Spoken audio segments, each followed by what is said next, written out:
Hello friends, SRP Odia TV को आपण मानक स्वागत। आज आपण मान एमती गोटे विषय पर आलोचना करने को जाऊँगी कि जहाँ आपणक जीवन में निहाती जरूरी आमती एक जिनिस जहाँ आपण निज संपर्क लोक भी देवे ना आदि देउछंती तेबे आपणक जीवन में दुर्दिन आसीगला बोली जानी नेबे। तेबे ता पूर्व जदि आपण माने मोर चैनल को सब्सक्राइब करना तेबे सब्सक्राइब कर दियंतु एवं नोटिफिकेशन को ऑन कर दियंतु जहा द्वारा कि मो अपलोड करुवा एमती किसी भल भल वीडियो आपणक पाखरे प्रथमे पहुँची जीव। तेबे चलंतु डेरी न करी सीधा जीवा विषय उपरकू। दर्शक बंधु, आपण माने चाणक्य विषय रे निश्चय शुणिथिबे। से जड़े महान राजगुरु, अर्थनीति और कूटनीतिज्ञ थिले। तांको नीति गुड़िकर चर्चा आज मध्य प्रत्येक मनीष करि थांती।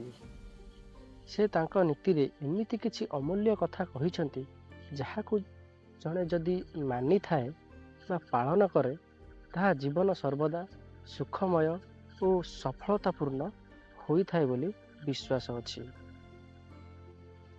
तेबे ता भितरे एमिति किछि भूल मनीष करिथाए जहाठू दूरे रहिबा निहाती आवश्यक, नहेले आपणक जीवन दुख दुर्दशा आड़क गति करिबा निश्चिंत।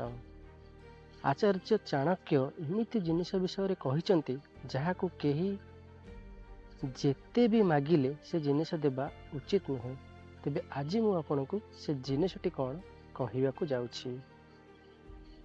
दर्शक बंधु, आपण माने जानिथिबे जे रावण एक शक्तिशाली राजा थिला एवं बहुत पराक्रमी भी थिला। तार मृत्यु अनिश्चितता थिला, किंतु तार गोटे दुर्बलता थिला आ ताहा हेउछि जदि ता नाभिरे सर बाजे तेबे ताहार मृत्यु सुनिश्चित। ए कथाटी तार भाई विभीषण व्यतीत अन्य केही भी जानि नथिले। जेतेबेले रावण और विभीषण परस्पर विरुद्ध हेले सेतेबेले विभीषण राम पक्षर युद्ध लड़ी रावणर एही रहस्य को राम को कही देथिले। तेबे मोर एही गपटीर कहिबार अर्थ हेउछि प्रत्येक व्यक्तिर दुर्बलता हेउछि ता पई सबुठु बड़ रहस्य।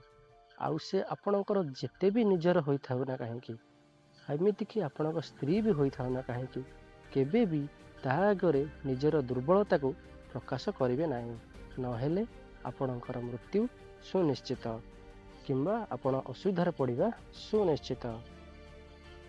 जदि दर्शक बंधु, जदि मोर वीडियोटी आपण माननकु पसंद आसीछि तेबे फटाफट लाइक कर दियंतु, शेयर करी आपण माननक सांग मानक मध्य जणांतु। धन्यवाद।